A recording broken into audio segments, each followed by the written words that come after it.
This is the Reflector Reflections podcast. My name is Annie. Join me as we journey around the world, talking with fellow human design enthusiasts, specifically reflectors, as we experiment and navigate our unique designs. Today's beautiful conversation is with Megan, a 1/3 reflector with the right angle cross of the 4 waves. Megs is a holistic health coach with experience in the mental health space, and a passion for guiding heart-led humans on their journey towards inner harmony, self-transformation, and working towards thriving in all areas of life. Ooh. Megs works with techniques such as internal family systems and plant medicines, but we're going to get into that. Welcome, beautiful soul. Thank you. Thank you so much for having me. As we do, we just dive straight in and talk about you and how you found human design or human design found you. Would you like to share? Sure. So I think I came across it maybe online, maybe in 2017.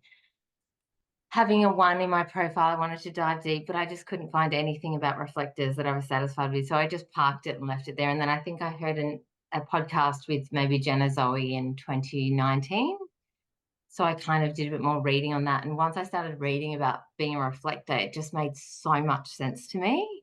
Like I just kind of felt this like an exhale, like, oh, that's why I am the way I am. Like, because we're not like everybody else. So that was really cool. And I know I've heard a lot of people say that they were kind of annoyed or whatever because, we're so conditioned to live like a generator or like, a lot of the rest of the types.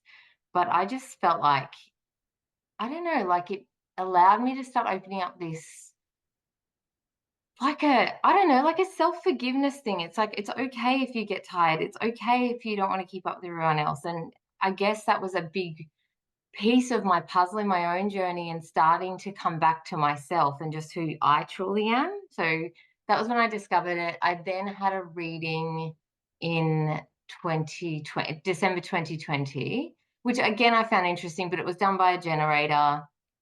I felt like she didn't really know that much about reflectors, and it just felt a bit kind of a general read. And I was like, oh, that's interesting, but wanted to know more. When I just did a bit more reading around like my profile, the 1/3, like that really made a lot of sense to me as well. And just like the deep dives that I want to go on with everything and go down these rabbit holes. And then also just the nature of us wanting to sample things too. So I've noticed that with my deep dives on things, some people, and I don't really have these people in my life so much anymore, but I felt like there was a lot of eye rolling going on, like, oh, what train is she on this time? Going and getting obsessed with the next thing. But, like that's just kind of my nature. And like I do have people around me that celebrate that now, which is really nice. But I That feel is like so it's like, true. Yeah. yeah, it's like this every layer that gets peeled back, it's like I become more and more, yeah, like it's like you're deconditioning. I love what you're saying there. It's like that big exhale of acceptance for self. I can really relate Mm, to that. And I think a lot of us can, even though we meet these resistances and go, oh my gosh, like why? But then it's also what you were saying, self-forgiveness of just going, mm, oh, it makes a bit more sense now. I am yeah. this way, not because there's something wrong with me. I was just designed this way. Yeah, absolutely. Fascinating. And also just being okay, like not apologizing for these things, Yeah. like saying, I'm sorry, I'm tired, I can't come, or yeah, I've just decided that, I want to leave early or whatever. Just being okay with that. And just knowing that if other people have an issue with it or they judge you for it, that's their stuff. And you just need to kind of not take that on. Yeah. Yeah. And when you had the readings, or when you were starting to experiment in that, like dip in and out of it as you did, and the reading, they probably would have said that to you, hey, your strategy is to wait a lunar cycle. How did that Mm. land with you? I still struggle with that. Like I try to live by it, but because I have waited lunar cycles for things, I've waited several lunar cycles for certain decisions. And after 5 or 6 lunar cycles, I'm like, okay, it's still playing on my mind. I'll go with it. And I think this is for me. And then after maybe 12 lunar cycles, I'm like, it's not for me anymore. And that I struggle with. It's like I can never quite gauge where I'm at. But again, that comes back to that self-forgiveness piece, like being okay that giving myself permission that it's okay to change my mind. And it's okay if that was absolutely for me 12 months ago, but right now it's not. And also that dance, I guess, between, other people. It's like they think you are this person, but then we can change, and they're very uncomfortable with that sometimes, that because they had a box for you and you fit very neatly in that box, and now suddenly you don't. And it can be quite, I don't know, a bit destabilizing, and they can get upset with you, or they're like, but you said this, or you wanted to do this, and now you're on this train. And it's like, well, yeah, I am, but it's like, yeah, quite a dance, I feel sometimes. I love that. I love a lot of reframes, because it's like I love that. It's a dance. It's just like, well, I'm going to do the cha-cha today and tomorrow I'm going to do the waltz. Yeah. Maybe some ecstatic dance next week. You were Yeah. just saying there, and it is a really common theme for us where people, our friends, our family even can see us as different people. Mhm. I think it Oh, was a yeah. conversation I had with Jeremy, and he was saying that all his friends know a different version of him, and Mhm. it's been a bit tricky to kind of have them all together because they're like, yeah, but she does this or he does this. How was that for you growing up? Can you take us back to? Yeah, that was an interesting one. Having, like, learned so much more about human design, I definitely have learnt so much listening to your podcast and just hearing from other reflectors and going, "Oh, yeah, I so resonate with that." Like, that's been really helpful for me. But I've heard quite a few of your guests say that they grew up in potentially, like, households that had a lot of generational trauma or some toxic stuff, and we are there reflecting all of that back, and so we get cast as like the naughty child, and that was definitely my experience growing up. And like, yeah, like, just there was this, I had this persona as, like, the black sheep of the family. And then also my mum used to roll her eyes a lot at me because I wanted to try every single sport, like, you name it. Like, I was 8, I think, and I said, "I wanna play golf," and she's like, "Golf?" And I'm like, "Yep." And I think I played it for 2 weeks. I'm like, "Yeah, I'm done with this." And it was like the next thing, and she's just like, "You never stick to anything." But then learning about other reflectors and going, "Oh, they did that too." Like, it's like, is there something wrong with me because I'm not wanting to stick to something? Should I be putting myself in a box and just not quite understanding, but then going, "Oh, no, this is what we're here to do. We're here to sample." Yeah. No? And I mean, we can say this now on this other side of it. Now that we're understanding it, we're like, oh, that's just who I am. But us, Mm, our little inner children were probably shamed for a lot of that, which 100%. most of us were. It's like, why can't you stick with something? Why have you got to change your mind? It's just like, because. Yeah. And there's shame, I think, on us to feel that way. Hey, I'm just going, why can't I stick with something? Mm, And yeah. that meets this forgiveness piece, I think. I always say human design is a gift that keeps on giving because it is. 100%. Yeah. Totally. I want to just take you back about that lunar cycle and waiting and waiting. And now that you've kind of, because I know it's like it's a script really, the reflectors are Mhm. to wait a lunar cycle.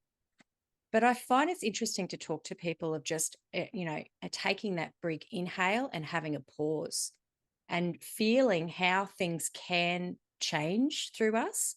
Yeah. Have you experimented with that of just going, okay, here's something that I want to do. I know I'm probably going to change my mind or I'm going to get bored with it.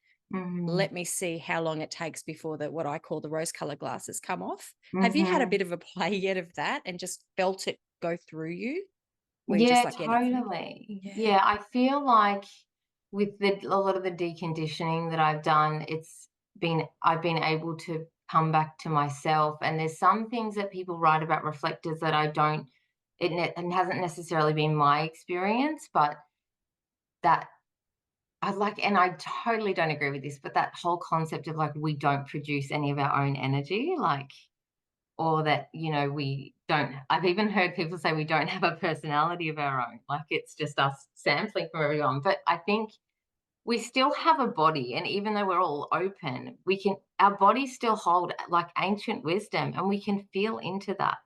And, like, for me, it's like my decisions are often based on, and I can't necessarily explain it, but it's just like a knowing. And the more I've returned to that, the easier it's got for me to just feel into things. And even when I've said I'm going to wait a lunar cycle, I'm going to wait longer than a lunar cycle. Generally speaking, I do know the answer, but I'm just like, I'm just going to sit with this just in case I feel differently in a month. And, it is cool. I like sometimes diarize things. I'm like, okay, I feel this way today about this, but I want to see how I feel in 28 days. And then I'll just like revisit it and go, yeah, I want to keep going with that, or no, I'm good with that. But yeah, I feel like that's also been a process in that feeling back into my own intuition and just into my body about making decisions, and then other people getting bothered with you about that because you've changed your mind, or because like it doesn't feel good for you anymore. And also I feel, and I've heard this, I don't know where, but that whole what we need to do is be the ruthless curator of our lives, Mhm. which I completely resonate with, but I feel like there's a bit of judgment there from others sometimes. Yeah. Like, because we need to protect our energy, we need to protect how we feel. And one of my favorite things to say when people are saying, I don't know what to do with my life, or I don't know where to go, I always say, joy is your compass. Like, if nothing else, like if it's giving you joy or it's lighting you up, just pull that thread, go in that direction. Yeah. Like, that's always a good indication. I love that. I say that all the time too.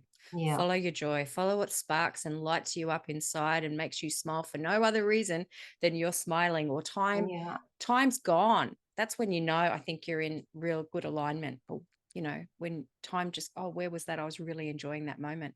If just there's Yeah. no past or present, you're just absolutely in the present time. And the people you're around as well when you're feeling that joy and you're just feeling lit up. And like, Yeah. I have the most amazing group of friends now, and I do feel like that when I'm with them. And there's been some times when we've all gone out for dinner and I've gone home, and even though like that's a lot for us as a reflector to go out with a big group, I am lying in bed with the biggest smile on my face and I can't sleep because I'm just so like lit up by all of the energy. See, that's another thing that I kind of poo-poo on too. It's just, there's a lot of this throwing out there going, oh, well, reflectors shouldn't be in big groups, or they'll get drained. And that's absolutely not true. I think Mhm, it's a very individual thing because, mhm. for example, sometimes you might go to a shop, or I might go to a shopping center and I am completely drained. I know I've got to get out of there quick, smart. But other times I might go somewhere and I'm like, oh, I can feel this is really helping me move through something that my body's needing to process. Yeah. So I think that's beautiful that you have a group of friends who support you and you can come home and go, oh, I love them. Yeah, totally. It's who you surround yourself with. Like, I completely resonate with the shopping center thing. That's an hour and I am done, like just drained. But it's like when you're around the right people or in really good environments, then, you can actually piggyback off that energy and it can be really good for us. Yeah, I'm like that with concerts. I get really agitated in concerts. Like I love to go and listen to live music, but it's all of those people and all those energies. Whereas I've got other reflectors that I've spoken to. Mindy's a classic example. She's at a concert nearly every week, so she Oh, loves it. wow. So it's the Yeah. way that her body processes it. So we're all different. We're all Mhm. but yes, we do have our own engine, I believe. Yeah. I don't know about you, but I've always sort of said when I need to get something done, whew, I can move quickly. Oh, yeah. Faster than anybody. Like, Yep. I've had lots of different jobs in my life, classic, sampling everything. But one, I was an EA and an executive assistant, for people who don't know what that is. But like, I was so efficient. And I think I had a full-time role, but I could probably get my work done in half the time. Yeah. I had Yep. a lot of like free time in that role, just Yep. like getting stuff done. And yeah, just being also, I think that tapping into other people's energies as well. Like, my boss would say, can you do this? And I'm like, I did it an hour ago. And he's just like, oh my God, okay, cool. Your family dynamic, have you, as a part of this journey, delved into who you grew up with? So mum and dad, sisters, brothers. Have Yeah. you had a look at that? What was your life like? So my mum, from I don't know their birth time, but from when I did run their chart, my mum's a projector with very generator conditioning. Yeah. My dad's a generator, which makes complete sense because my dad's just the life of the party, always telling jokes, all of that sort of stuff. My brother's a generator too, but he's quite introverted, so he'll have cycles where he's the life of the party and then cycles where he just wants to be alone and go inward. But my mum constantly, because she's got this generator conditioning and she's just both my parents, but particularly my mum, just a get on with it attitude. They had no time for my sensitivity, like, just get on with it. Don't be so sensitive, all of that stuff. But then my mum was always like, because she's a projector, "Oh my gosh, I'm so tired." And you'd say, "Can we do this?" Or, "No, I can't be bothered." Yeah. Like, it was just, yeah, she was just always, I always felt like she was always tired because she would push herself like a generator Yeah. and then, yeah, be exhausted from that. But, definitely a lot of that, like, just get on with it kind of mentality. So I did struggle, and then that reflecting that, my parents both grew up with a lot of trauma and then, were projecting that, and then I was just reflecting that back, and, like, it was quite chaotic at times. And, Yeah. we feel everything so intensely, and then we're told, "You're so sensitive," or, like, "Get over it," or "Stop being a sook." And I think also just, that generation of parenting, that was kind of how they were taught too. So they just did what they were taught, like, get on with it, all of that sort of thing. So yeah, it was really interesting, like, looking at that, and it does all make so much sense though. Yeah, it does. My Mm. parents were very much the same, and they're a projector and a reflector, and but still to this day they just go, "I don't understand you. I don't understand why you've got to think as deeply as you do." But it's just their conditioning of just going. But Mm. I'm like, but I like to explore and I like to bury in. Don't try and change me. Yeah, And but you have a partner now, like you live with somebody. I don't live with my partner, I live with 2 friends. My housemates are a Manu-Gen and a projector. My partner, though, he is a manifesting generator with an emotional authority. Yeah. And I love his energy, and we just, like, I can totally keep up with him, and, like, I do consider myself someone with a lot of energy, but then I'll often find that we'll have a whole day where we'll just go, go, go, and then it just gets to 8:30 and I'm like, "I'm exhausted. I'm gonna go to bed now." And then he'll stay up till, like, 11 p.m. running around and doing all these things, and yeah, like, I just sort of hit a wall all of a sudden, I find. And you've got three completely open centers in your chart too. You've got Yeah. which you've got a completely open head center. Let me just pull Oh, that up. yeah. You've got I know I every time know. I'm with you. It's like every time someone go, "Oh, completely open head center," it's like, yep, yes, I do. I think about random shit I don't need to all the time. You've Yeah. also got a completely open solar plexus. Oh, and you've got a completely open G center too. Mm, yeah. I found over the last, especially this year, more reflectors that I'm speaking with, we all have these completely open Gs and open Mhm, heads. So you mhm. never know what kind of conversation we're going to have. Yeah, It's yeah, like it just, someone once said to me, we're double reflectors. yeah, It's wow. like, well, that makes sense. Yeah, Like, how do you deal with that? Like, you think to yourself, oh, it's a double reflect, like double identity because of no identity, nothing there, nothing there at all, mm, as yeah, well as being a reflector. It's like, ooh, haven't we got some stories to tell from our past? Which is yeah, why we chat. yeah, absolutely. And I love that you were saying that there before too, because that really echoes that you've done many things, you want to try many things, you have been many things, you still will continue to be many things.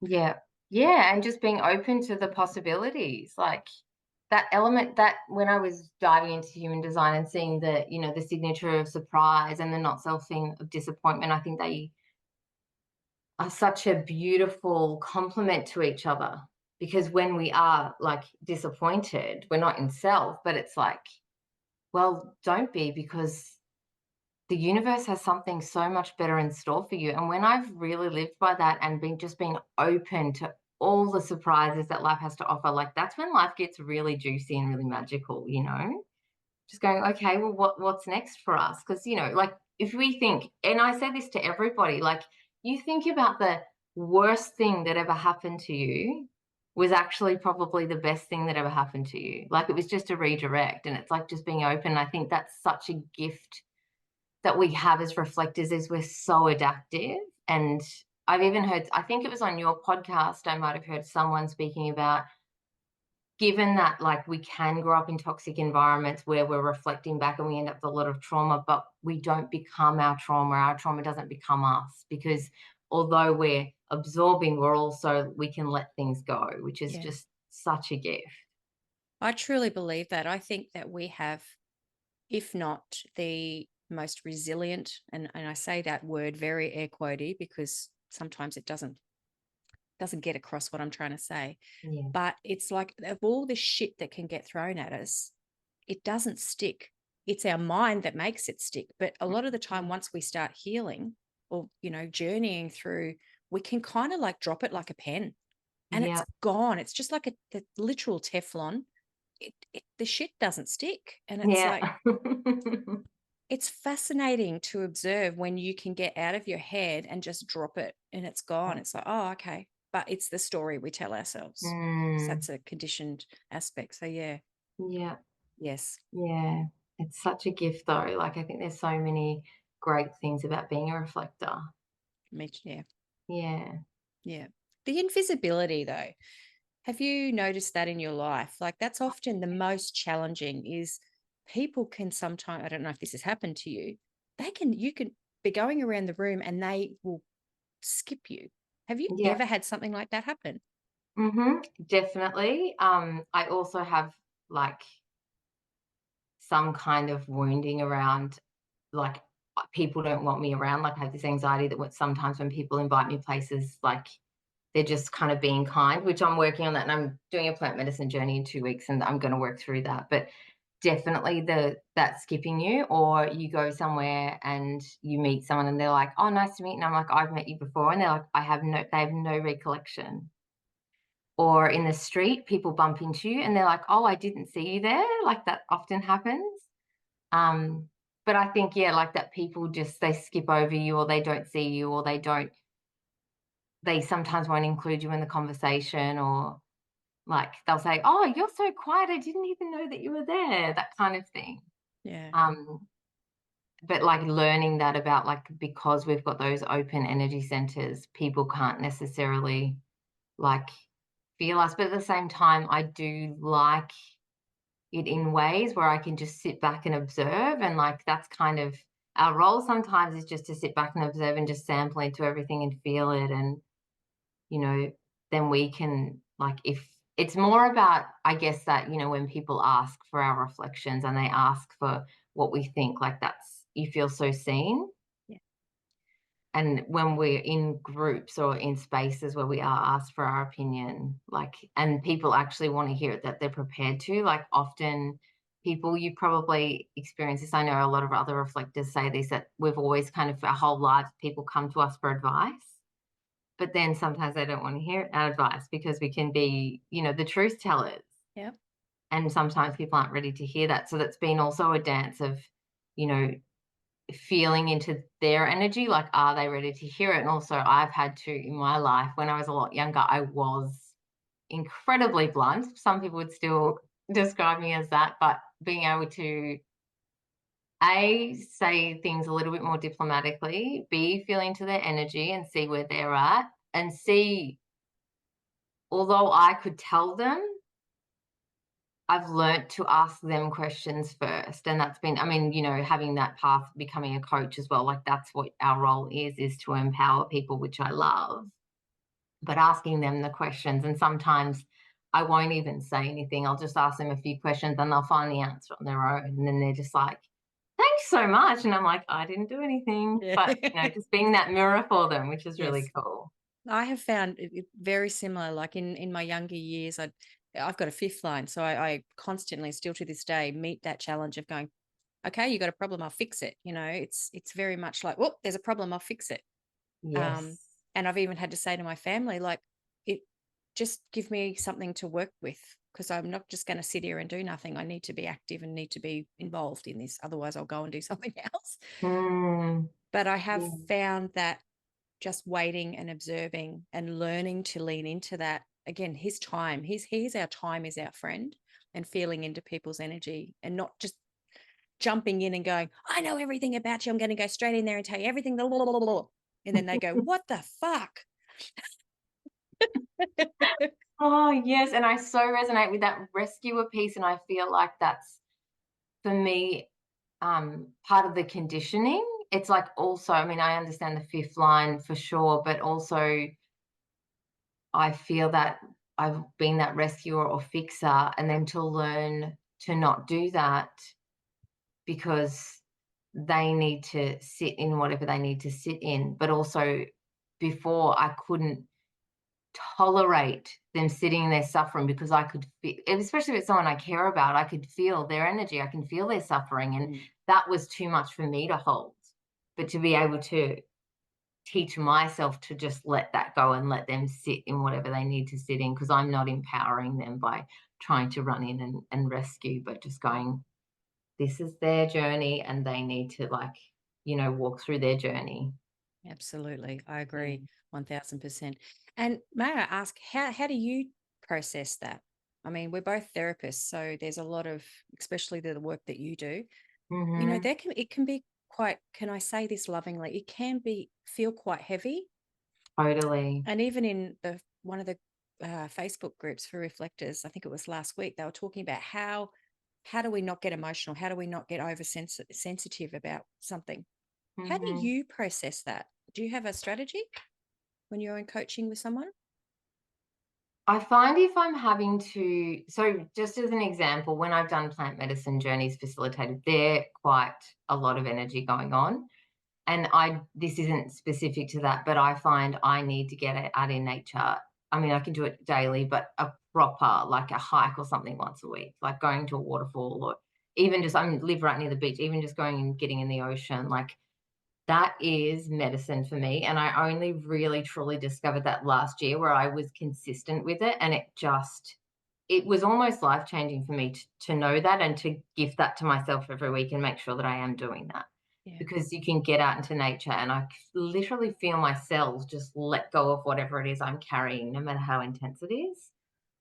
Having my own personal boundaries and just knowing that, like, whatever someone's moving through, and it's just, I guess, all the work that I've done on myself, and knowing that that is their journey and, like, they need to go through that and they need to process that. And all we can do is just guide them and empower them. So, well, the work that I do, like, I obviously the plant medicine, but also internal family systems, the way that that therapy works is it is empowering that person. I'm just guiding them. It's not like traditional therapy. It's kind of like, if I could describe it, that person's almost in a meditation, but I'm asking them questions, but they're going back into a memory, and them themselves, their adult selves, in the healing part of it is say if it's like a wounding of like something that happened when you were 4 or 5 years old, for example, and you were at school and maybe you spoke up in a crowd and then you were laughed at. So then you've got this fear of public speaking, and it's playing out in every area of your life. Even when you go out for dinner with friends, you can't even speak up because there's this part of you that's protecting you. But we, in that therapy, as our adult self today, I say to my client, like, okay, you've like found this memory. Now I want you to go in as your adult self. Sit with your 5-year-old self. Like, how are they feeling? What do they need? They need a hug. And like that 5-year-old is still stuck in that time and place. Mm. But they're able to, as an adult self, go back into that memory and comfort their 5-year-old self, give them what they need, tell them what they needed to hear, soothe them, validate them. Then I ask them, once that 5-year-old self knows that you're their safe person now, like, ask them, do they want to come and live in the present with you? And once we've spent enough time with that younger self, they feel that you're a safe person and we can take them out of that time and place. And then we do this thing called unburdening, which is my absolute favorite. So, say, for example, like, that was the wound that, like, you spoke up in a crowd and now you've lost your voice. You can't even find your voice. You can't speak in front of people. You might mumble, you might put your head down. You just feel so out of touch with that or not confident. So that you ask your 5-year-old self, what did that make you believe about yourself? And they'll say, it made me believe that what I say doesn't matter, or I don't matter. And I'm like, wow, like, that's a really big burden. And your 5-year-old self is still carrying that. We're going to unburden you now. How would they like to unburden in earth, air, fire, or water? And like, your parts actually talk to you. Like, they'll say, I want to unburden in fire. And I'll say, okay, great. Take your 5-year-old self to somewhere in nature you'd like to go, build them a fire. And now, when you're ready, let your 5-year-old self throw that burden into the fire. They don't have to carry that anymore.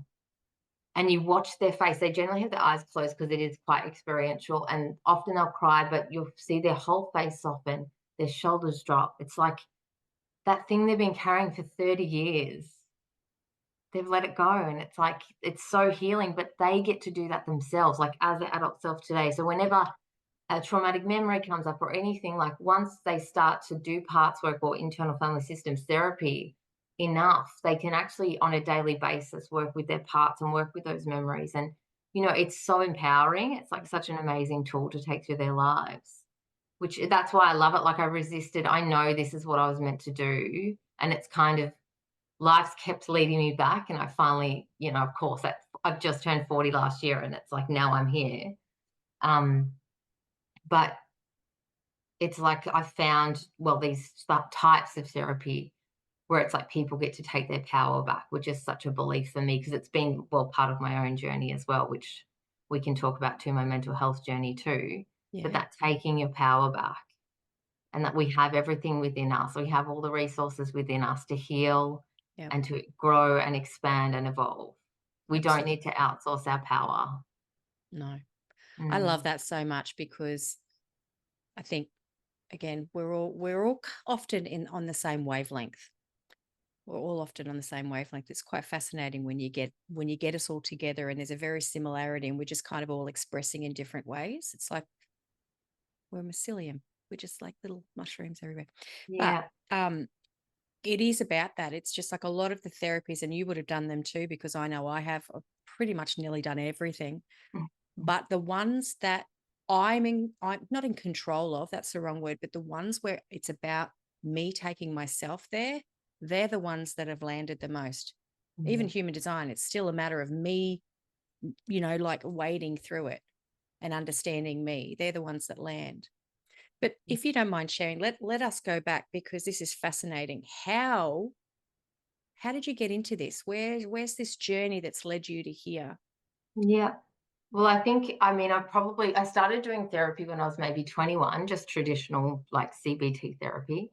And then I've been on, I guess, a journey of personal development, and even like, God bless him, but I think I had a boss when I was 16. He was quite into personal development and he was quite spiritual. And for my 16th birthday, I think he bought me The Power of Now. And I tell people I've read that book at 16. They're like, 16? I'm like, yeah. And he used to always buy me books. And I just really loved like reading all of these things and, how it made me feel. And I guess without even knowing, it's like whatever felt good to me, I would follow that thread.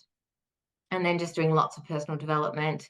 I'd also had like, I guess you could call it a food addiction. I believe addiction is all, no matter what it is to do with unresolved trauma. And I joined a group in 2019, which was for food addiction, but it was all online. And it was like based on the principles of Overeaters Anonymous, but not like you didn't go to meetings or anything, but like you would just have a food plan that you would eat every day. So I did that.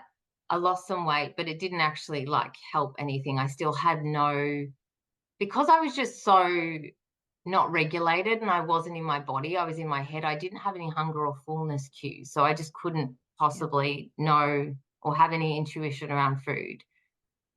And then I continued with that group for like until like 2021. And then they offered this course like to teach internal family systems, but with, I guess, the flavor of like food addiction. So we'd work with certain parts that were like, parts that binged or parts that were restricted or, all those sorts of things. So I learned it there. I continued to use it in my everyday life, but also I joined a little mastermind with two of the ladies that I learnt on the course with, and we practiced every week. So every week we'd have a Zoom call and we would just do this therapy, like not just for around food, but around lots of things. Then in June 2022, I did my first plant medicine journey, and it was not my intention at all around food or any of those issues I had, but suddenly I came out of that journey and I just had a completely different relationship to my body. I suddenly could gauge my hunger and fullness cues, and it just healed so much of my relationship to food and a lot of my, trauma around, I guess, the feminine. Um, What did So, you do? like, Was it it was so MDMA, that yeah. journey, Yeah. and, like, I had a quite a strained relationship with my mum growing up, so my intention going was just to forgive my mum, but it was so amazing. It was like in that journey I forgave my mum, but then I had this movie play in my mind of every single negative or perceived negative interaction I've ever had with any other female. Like, even memories come of my grade 2 art teacher yelling at me once, and I just in this journey was like, "I forgive you, I forgive you, I forgive you." And then it went the other way, and I could see, like, just all the times I was showing up and judging other women or comparing myself, and I just said to them, like, "I'm sorry, like, and I love you, and I send you healing energy." And, like, I could see all these women all around the world, and this analogy, they were all carrying suitcases, and I just said to them, like, I send you all, like, love and healing energy, and you don't have to carry your pain anymore, like these suitcases. It was just incredible. And then it was like this healing of myself, like saying to myself, I'm so sorry for every time I've ever said anything mean about my own body. I'm so sorry for every time I said yes and I wanted to say no, like, just for everything. And it was so healing around myself, my femininity, my body, my relationship to food, like, and even just coming out of that and watching, I mean, I've made so many new friends since, but watching my existing female friendships deepen in the most beautiful way because I could meet myself there. So it just like opened up so much for me. Yeah. And then I didn't really feel the need to kind of be in that group anymore, but I continued to practice the parts work. And then, I mean, I did it for like, well, since August 2021 was when I started. And then I decided that that's what I wanted to do. Yeah. So I studied like my first level of training. I'm going to do my second level of training in, it's like over March, April, and May this year. Wow. But that's kind of how it started. But I can, I guess, given my background, like I definitely could work with people that have, maybe some struggles with food or, binging, emotional eating, all of that sort of thing. But I mean, it can help with like anything that you're triggered by, really. But it allows you to have that, it's quite empowered. Yeah. Thank you for sharing that. That actually really got me in the feels. Mm. Beautiful. Um, and so true. And I had heard of this system before, and I didn't know. Oh no, it was family constellations. It's part of me. Mhm. It's kind of not similar, but I've heard of this work, and I know when you and I were emailing back and forth, I was like, I'm really intrigued by this because as a part of one of the other modalities that I benefited from so much from my birth trauma was rebirthing breath work, of taking that journey back Mhm. into oneself, not just breathing for the sake of breathing, but allowing it to go back into a lot of that pre-verbal and prenatal. So I'm really interested in this, what you're doing, because I think that there's just so much validity in it of how much we need to go back and heal those parts of Mm, ourselves. mm. Yeah, and that's what they are. Like, we can have, well, in internal family systems, they're called protector parts, but we might have parts of ourselves that maybe self-sabotage. They're doing things. We have these internal conflicts. Like, why am I doing this? I know this doesn't serve me, but I can't seem to kind of break the cycle. But it's just a part of you. Mm. And even just that concept is kind of radical. Like, just having a bit more compassion that that's just a part of you. It's not all of you. And often we might have a part of us that's acting that way, and then we have another part which they cause like a polarization, that other part shaming us. Mm. Yeah. And the whole concept is like we have like a self, and like we know we're in self when we're like calm, centered, connected, creative, confident, we have courage. Like, there's this thing called the 8 C's, and that's how you know you're in self. We all have access to self or self energy. And if we're not in self, so if you're operating from like a trigger or whatever, or just in a certain way, then that's a part, and you can work with that part. And that part, no matter how much that part might feel like it's being destructive, all our parts have good intentions. Like, they're protectors, and they are there because they're trying to protect you and stop you from feeling a feeling you may have felt in the past or experiencing another situation again. Like, they all have good intentions. And once we can go into those, we can learn about them, develop relationships with them. That's why it's called internal family systems, is because our parts kind of work like a family.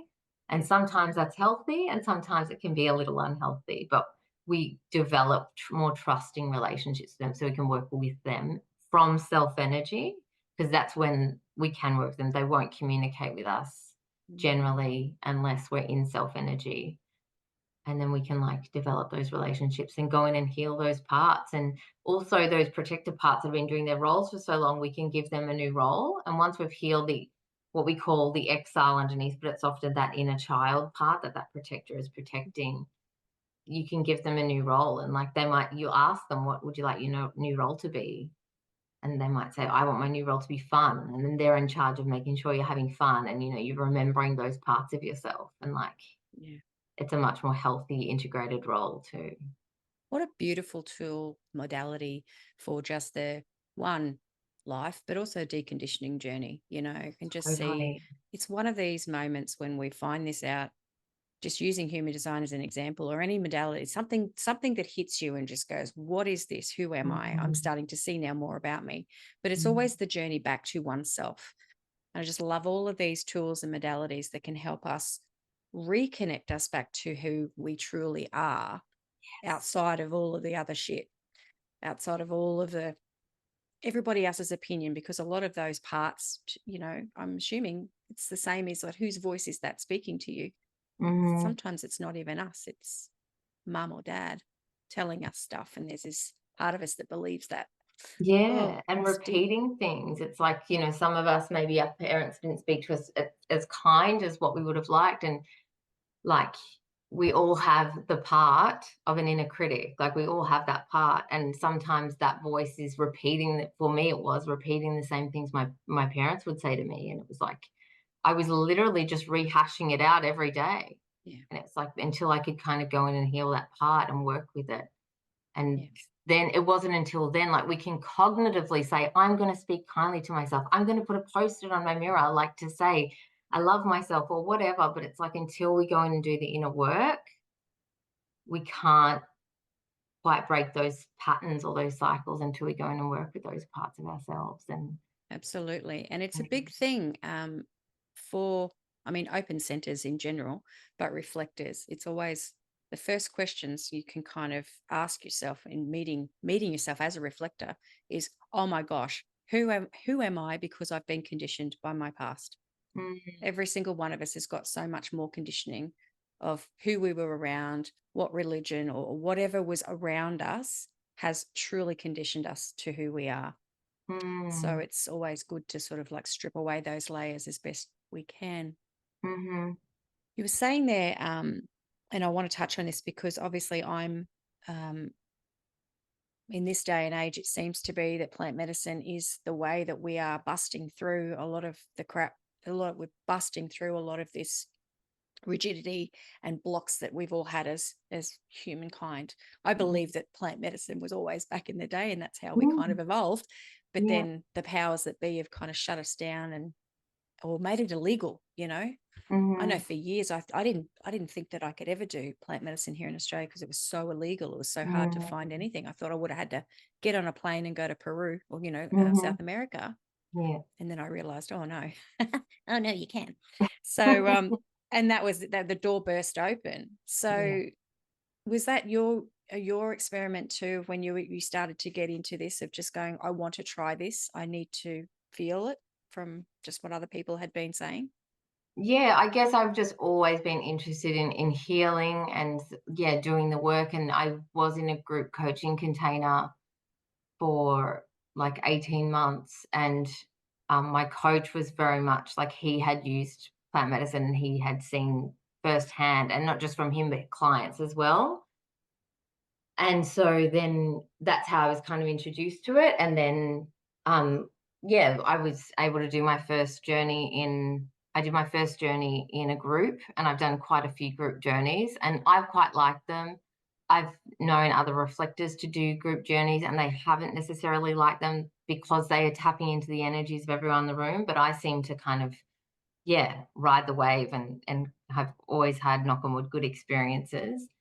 Um, but having said that, a lot of, I think, my good experiences, particularly with psilocybin, which can be a bit gnarly, I wouldn't have had the good experiences I've had I not have done all the work I do on myself. And even when people come to me because they've heard about me or what I do, and they're like, I want to do plant medicine. And I'm like, I won't work with you unless I've worked with you with like the internal family systems or in my coaching first, because that's just so irresponsible of me to just Yeah. say, yes, I'm going to work with you. Like, I want to know where you're at. Like, as well, I know that if I can do some work with, say, IFS, that's going to better prepare them. They're going to have a better journey. They're going to get so much more out of it.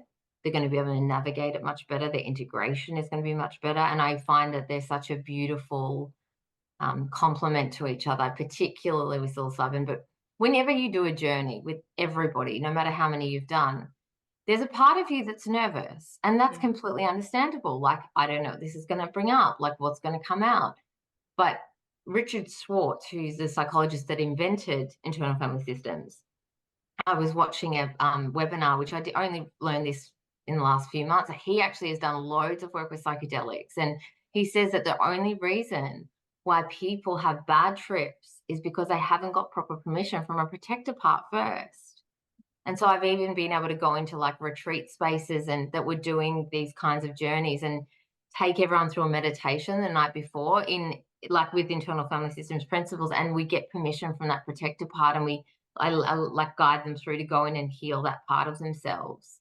And they've even said that was really good. But then after the journey, they've said that was actually so good because there were moments during the journey where I kind of got scared or I thought, oh my gosh, like this. And then they're like, it's okay. Like my part's here, and they can talk to their part in the journey. And yeah, like they can just navigate it with so much more confidence, Yeah.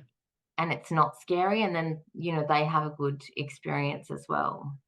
I absolutely, hand on heart, love that because there's a lot of cowboys out there, Oh, yeah. and there's a lot of, and just you saying that, I'm like, wow, that is beautiful. Beautiful to just, here's the boundary of going, no, I want you to do this and I want you to do it properly so that you're not meeting all this resistance. Because I have found in my journeys going in blind that they have been quite challenging, you know, Mm-hmm. because you are confronted with something that you're not prepared to deal with. And Mm-hmm. then often there's the post integration phase that Mm-hmm. nobody supports you through. So you can, even if Mm-hmm. you have a wonderful journey, the post part of that journey is like, well, oh shit, how do I integrate this now?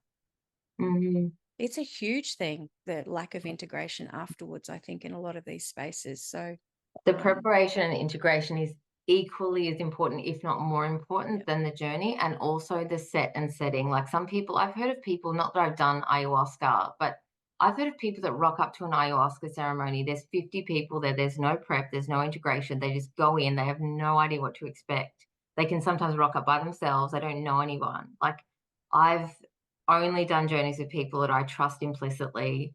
I've worked with the same people over and over again, and then been around people who I trust. And like even the people that are running like these very small group journeys, like there's no just bringing anyone in. They know each person, they've worked with them for a long time. Like it's all very responsible and very, like you have to do your due diligence with this stuff. You can't be reckless. Like yeah, it's important work, I believe, but also like that prep and integration and that feeling of safety that people need. Like they are entrusting you to facilitate them through this, and this is such a huge deal, like for them to actually embark on. And it's so courageous to embark on a journey like that.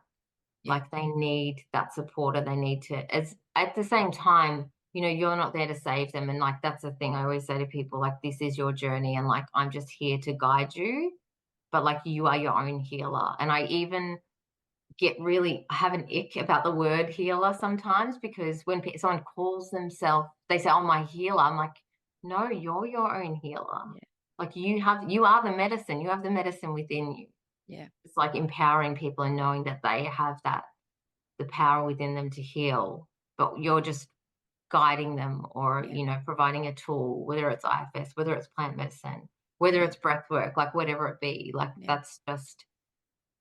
that's my role. It's like I'm just here to guide. I'm not here to like, you know, Yeah, I love that. like a I get healer. funny with the word healer too. I really Mhm. like the word facilitator or co-traveler or co-creating. It's just like you're not even holding the space sometimes, even though those words get bandied around a lot. Yeah. You're just there to support Yeah. and facilitate and hold another soul's hand as they journey through this Yeah. thing called life.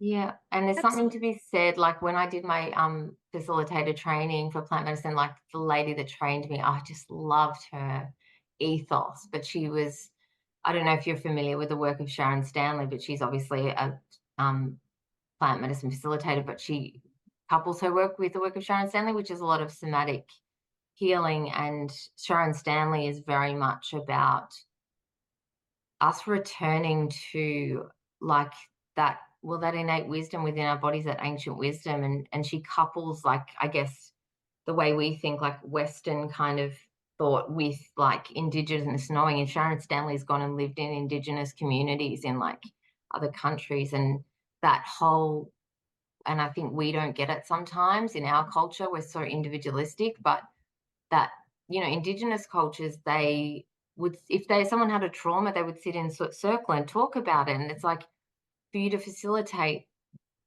you're just holding someone's hand while they move through something, but it's so they're not alone, and, like, that's this book that I read of Sharon Stanley's, like, really hit home for me, like, we can't heal relational trauma, which a lot of our trauma is relational, by ourselves. We have to heal it in safe relationships. We have to be witnessed in it. We have to be like, have someone safe there that we can just hold their hand yeah, while they journey through and do the healing themselves. But like that is so powerful.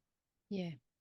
I love that because that's a huge thing as somebody who's facilitated a lot of women's circles, but they even themselves can get a little bit, how can I say this correctly? I find that they can be a bit of a wank for a lot of things. It's just like, well, come and sit in circle together. But it's again individualistic. And as soon as there's a circle that really goes a little bit deep, a lot of other people feel really uncomfortable because they haven't been a part of this or they don't know how to process somebody else going through something. Have you found that? Oh, you probably have, but that's what I found. I'm like, oh, I can't be superficial here anymore in this space. If we're going to Mhm. sit in circle, we're going to understand that this is a safe space and there are Mhm. things that each of you possibly haven't gone through. But by coming Mhm. together and sharing those experiences, we can Mhm. learn. It's like people just don't know how to deal with death. They they Mhm. fear death. They don't know how to deal with death. They don't want to talk about death. And it's like, this is a part of life. I'm sorry, friends, you're going to die. Yeah. Yeah, for sure. I definitely have seen that. And like, I mean, to speak to the plant medicine journeys, like I won't work with people who I haven't worked with before. But also if I was running a very small group journey and I only work with women in this capacity, I won't work with men. And that's like nothing against men. It just seems that I keep attracting it, but I keep getting these messages that like this is what you're here to do. And funnily enough, I just before Christmas went and saw a psychic, and she said to me, "Any imposter syndrome you have, like just stop." She said, "You've done this before." She said, "In a past life, I was a midwife," and she said, "I wasn't just about delivering babies. I was about like helping women and their wellness."